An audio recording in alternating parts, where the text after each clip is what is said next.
Hi, Mark Norton here again. I'm now 6 weeks after my own H1 ceramic hip resurfacing, and I've started back at work feeling strong, although I have to admit that I fell asleep within an hour and a half of getting home on both of my first 2 days.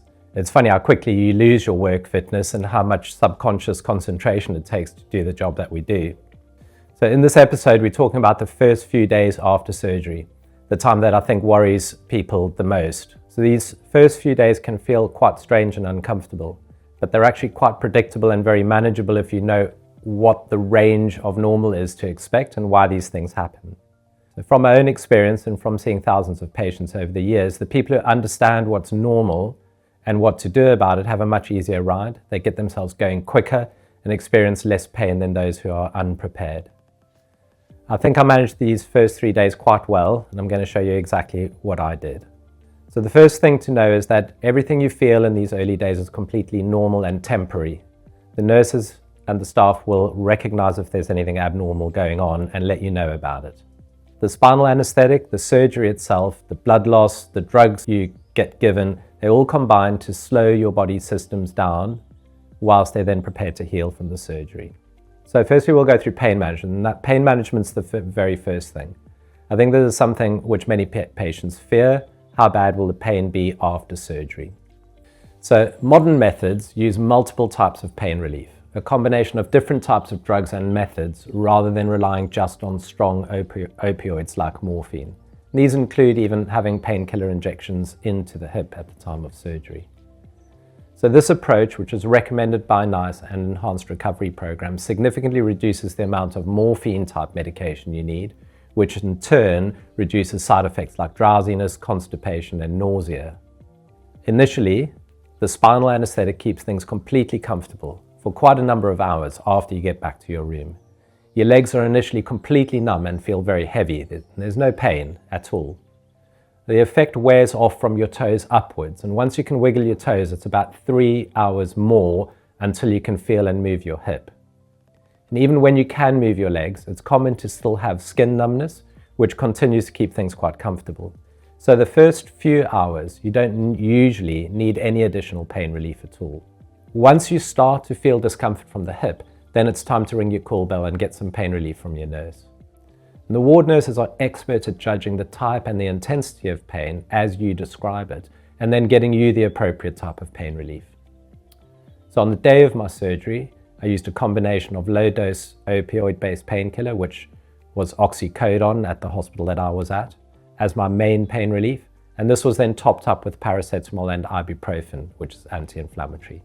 And this worked very well for me, but different hospitals use different kinds of protocols and drug types. So just go with what they offer you. So why does it actually hurt? Well, obviously you've got a fairly large cut over your hip. So I expect you'll be aware that that in itself will hurt, but that's actually not really the real cause. During surgery, your surgeon has had to physically retract the muscles apart, enough to get the implants in, to get down to your hip, as you can see from the photographs from my own surgery. This causes a lot of deep muscle damage and even some muscle tearing. So imagine it's like you've been kicked by a donkey. So these muscles themselves bleed within their own structure, and there's additional bleeding from some of the tissues which have been physically cut by your surgeon, even though they will try to stop most of the bleeding before they get out of your hip wound. This bleeding then continues after surgery and causes swelling, and the worse the bleeding and the swelling, the more pain you're going to get. It's often worse in more heavily muscled people, as there's more deep muscle to get damaged, and getting to your hip is more difficult for the surgeon. So initially, keeping the swelling under control is really essential, particularly in the first 3 weeks after surgery. And I don't actually know any hospitals that have got a really formalized anti-swelling strategy apart from using ice packs or ice systems whilst you're in. It's swelling up a fair amount. I have had an ice pack on for about 4 hours. You can see the swelling's come in quite a bit, so you'll get the ice pack back on. Nothing for when you go home. It's not something that's been researched very well at all in hip surgery, but my experience with patients and with my own surgery and my wife's clearly indicates to me that this is a really important part of not just pain relief, but also early function and probably also with blood clot prevention. So I did 3 things as soon as I could to combat the swelling and keep it at bay.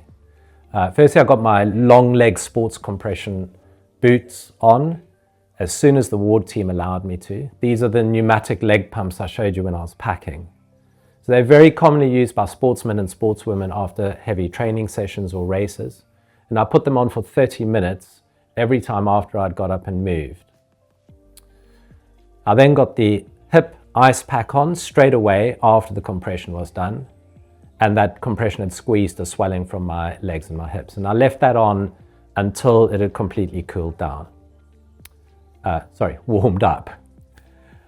I got sports compression legs, like the Lycra ones, on as soon as I could manage to get them on. It was a bit of a struggle for the first couple of goes because you don't want to really be bending and twisting too far, but with a bit of help from your partner or from the nurse, you can get them on. So that all started on day 1, and I carried on with that strategy until the swelling and bruising was settling down, which took around about 4 weeks for me. In fact, it's still a little bit swollen now. For medical pain relief, I used regular paracetamol and anti-inflammatory, and initially I used a low-dose opioid, codeine-based, and I only really used that when I really needed it. This combination of compression, ice packs, and the medication kept my pain at a manageable level, and that meant that I could get moving really early. Okay, so the next big issue which you're going to know about is bladder and bowel recovery. So the spinal anesthetic, the anesthetic drugs and all of the painkillers, they slow your gut and your bladder muscles down completely. In fact, your gut and bladder muscles are completely paralyzed and unable to function whilst the spinal's working. So most people find passing urine really difficult at first because the pelvic floor and the bladder muscle sensation and function hasn't fully returned. If you've had a catheter, it's usually removed the morning after your surgery once sensation returns and you're ready to get up and walk.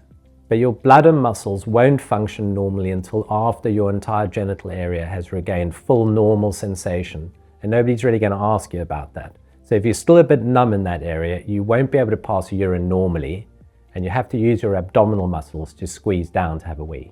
Okay. It usually comes back to fully normal before 24 hours, so don't panic, but let the nurses know if you're struggling. Okay, now your colon has also been paralyzed by the spinal anesthetic temporarily. So your usual colon contraction traffic, it pauses completely for up to 24 hours. So your routine bowel habit will be completely abnormal for you. And this is completely normal and nothing to worry about. You can help yourself by starting with some fiber-rich foods as soon as you can eat. So things like vegetables, salads, maybe some prunes or berries. Or you could have a gentle laxative if you talk to your nurse about it. Stay off processed carbs, white bread, potato-based foods, biscuits and sweets. They're not going to help your bowels recover. Soups are absolutely fine. Most people don't open their bowels for the first 2 or 3 days after surgery. It's very common to require a suppository or maybe even 2 to help get things going after surgery.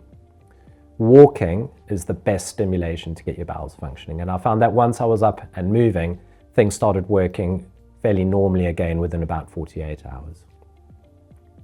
So the next huge focus is getting going, mobility. So most modern protocols such as ours get you standing and starting to walk at least as far as the bathroom on the day of your surgery, and walking with crutches on the same day or the next morning. I have been up twice and had a little walk twice. Really, my range of movement already is excellent. Yesterday, I couldn't get down this far. It was really uncomfortable. My power is good. I can straight leg raise fine. Before anybody panics, I've cleared this all with Justin. He's very happy for me to be moving my leg in any range of movement that I feel comfortable with. Many now even try to get you home on the same day and have successful protocols for that. So I stood the same afternoon as my surgery and I walked to the bathroom with the physio. And as I said in the previous episode, I did get quite faint and quite a bit nauseous, but I knew that was normal and it settled down as soon as I got back into bed and lay down. The second time I got up, which was a couple of hours later, I was able to move across the room really quite comfortably with the crutches. I suppose I could have gone home, but with a 7-hour drive, that didn't really seem very sensible. So your first night after your surgery is all about pain control and blood clot prevention. The blood clot prevention in your calf vein should be taken really very seriously. This can actually kill you if you get a blood clot that goes to your lung. You should have pneumatic calf compression pumps on from the theatre recovery, and they stay on at all times apart from when you're up and moving. They should be put on really firmly so that they squeeze hard enough on your calves to pump blood from the calf up your legs. So if your nurse puts them on a bit too loose, let them know that they aren't doing anything, that they need to tighten them up. Some hospitals still issue you with those compression socks, and many have stopped this now as the evidence for their effectiveness is actually very low. We don't use them at the Dutchie, but I did get issued them at the Cleveland. By the second day, they were pretty useless. They were just falling down my legs, and they didn't give any compression at all, so I took them off. You will most likely get your first dose of blood thinning injection on your first evening after surgery. It's a tiny little needle into your lower abdominal fat, but it stings a lot. These measures cut down the risk of you getting a deep vein thrombosis by around 60%, so they're really worth doing and you need to comply with them. On your first night, you'll most likely not really sleep well. So just read a book, watch TV, keep yourself amused through the night. You've got plenty of time to catch up on your sleep in the next few weeks. You will most likely need regular pain relief, so just call for it when you need it. The nurses will have plenty available for you. So then the next day, the first day after surgery, we call that day 1. First thing, I felt really quite stiff and quite sore. But once I'd got up and walked a bit more, I realized that the effects from the spinal had completely worn off and I had excellent power in my operated leg. And it got a lot less uncomfortable once I was moving. It felt a bit surreal, but it was a huge confidence boost. And early mobilization has been shown in multiple studies that it reduces all of your risks. So you really need to get going now. So the rest of the first day was then spent getting up, walking regularly with the crutches, and then realizing that it wasn't actually necessary for me to use both. I was completely able to balance on my operated leg on its own with a crutch in the opposite hand, and you should be perfectly safe to do that as long as you get it checked by your physiotherapist. So I had my physio assessment and was able to walk and go up and down stairs on one crutch completely safely. I took 2 crutches home, but I didn't really use 2. I then had a shower before I left hospital, which felt great. Your dressing's completely waterproof, so it's perfectly safe to do that. So once that was done, I was taken down for my check x-ray, spent another number of hours just waiting for my painkillers to arrive from the pharmacy before I could go home. And then I had a long drive from London to Cornwall, so I took a lot of extra precautions. I had an anti-inflammatory suppository for pain relief before we set off. I had a good dose of codeine painkillers handy and ready in the car, and I had my blood clot injection as well before we left. I got my long leg compression trousers on and had my pneumatic leg pump set up to use all the way home in the car. Then I had a couple of really large sofa cushions set up in the car to get comfortable, and then we set off. So if you've got a long drive like I did, you should be stopping every hour or so and having a short walk. It's not particularly comfortable, but you do need to do it. If you're flying in for surgery, which a lot of people are for ceramic resurfacings, I advise that you stay locally for the first week so that you can negotiate the airport safely and have a check with our physios and nurses before you leave. So then your first night at home after you get back might be a bit rough. Obviously I had a long trip home, so I really felt the effects from that, as you can see on the clip from my first morning at home. 2 days post-op, and we had a 7-hour drive yesterday afternoon from London back to Cornwall. Last night was rough. It was really difficult to move anywhere at all. Very, very uncomfortable. Waking up hot and cold, shivering, and just couldn't find a comfortable position at all. And now I'm missing the adjustable hospital bed, but I'm going to have to get used to it. I then got going with getting walking more normally. And my aim was to try to walk for at least 60 minutes per day with full weight through my leg. So full weight through the leg, and ensuring that I was focused on not dipping and limping was my primary goal. So initially I could only manage about 10 minutes at a time on my back patio, and I could feel the damaged muscles really swell up as soon as I started to walk any further than that. But by 4 days, I could already manage around 1 kilometer, and that would take me about half an hour, and that was with one crutch and even going on the coast path, which included doing some hills. So I didn't do these more challenging walks every day. I took 2 days of recovery after every longer effort to let the muscles swelling settle down and kept up with the compression pumps and the ice packs religiously after every walk or physio exercise set. So for the first 3 days, I wore my full leg length Lycra compression trousers, and I used the leg pumps after every single exercise and walk for half an hour at a time, and then put on the ice pack. So swelling and bruising are still then completely normal. They actually peak around 2 weeks after surgery, but you can really reduce it a lot with the leg pumps and the ice packs if you start them immediately. The bruising can start to look quite dramatic. It goes a dark purple or black color, which can go down the side of your leg or down the back of your thigh. But it's just blood in the deep tissues from the surgery, and it's going to be absorbed. So if you haven't got yourself pumps, then you need to keep your leg elevated when you're sitting. You should still try to use ice packs for 30 minutes at a time and stay mobile. The swelling will gradually come down over the next 3 or 4 weeks anyway, and the black and blue gradually turns green.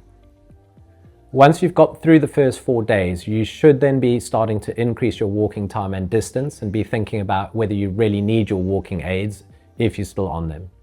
And we'll cover that in much more detail in the next episode. So in summary, we've got pain control, bowel and bladder function, early mobility, blood clot prevention, and then dealing with the swelling and bruising, which is really a big part of your pain control.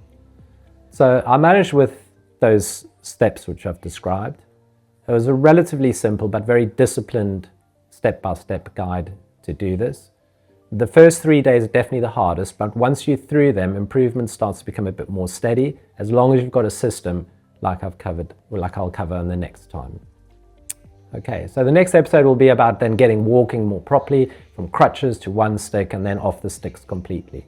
Okay, and we'll also cover a comparison between the posterior and the direct anterior approach, which is used by different surgeons, and the exercises to help you get back as safely and quickly as possible. So if you've got any questions about the first few days, drop them in the comments. Let me know about any other tips or tricks which worked well for you, and then other viewers can see those and potentially make use of them. Please share it, like it, and subscribe it. As always, discuss everything with your own doctor or your hospital team, because your situation may be very different than mine, and you may not be appropriate for the same sort of pathway. See you next time. Take care.